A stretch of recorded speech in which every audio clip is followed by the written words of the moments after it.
Alors justement, Thomas Porcher, qui est économiste spécialiste de l'énergie, professeur à la Paris School of Business. Thomas, bonjour. Bonjour. Thomas, comment se fait-il que d'un coup, les prix aient augmenté en France?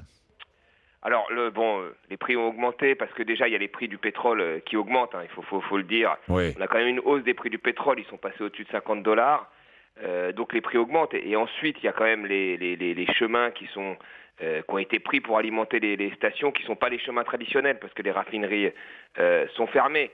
Donc il y aurait une augmentation, quoi qu'il arrive. Maintenant, une augmentation de quelques centimes, 8 centimes, on peut tirer jusqu'à 10 centimes. On peut considérer que c'est une augmentation qui reste normale.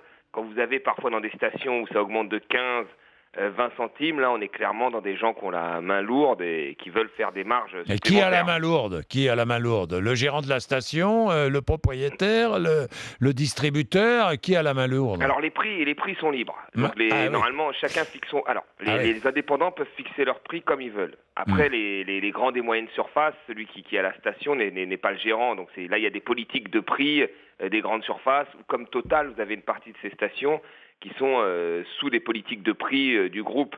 Il y a certains pompistes qui ont le droit de fixer les prix comme ils veulent, les indépendants et certains qui ont franchisé. Et puis vous en avez d'autres qui sont sous les politiques de prix. Maintenant, il est trop tôt.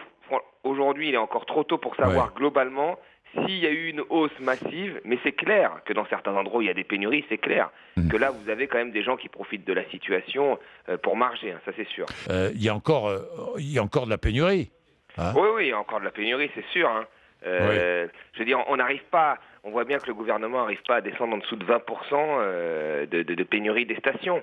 Et après, c'est inégalement réparti sur le territoire. Et puis le ressenti des gens dépend vraiment de leur dépendance aux véhicules. Vous allez dans l'ouest ou même là, dans le sud de Paris, il y a quand même beaucoup moins de transport qu'en plein Paris. Et donc là, les gens, c'est très handicapant pour eux quand vous avez des stations qui ne sont pas livrées. Donc on ne peut pas dire qu'aujourd'hui, il n'y a plus de pénurie. Ceux qui disent ça, c'est faux. Hein. Il y a encore de la pénurie. On est toujours à 20% de stations qui sont mal alimentées.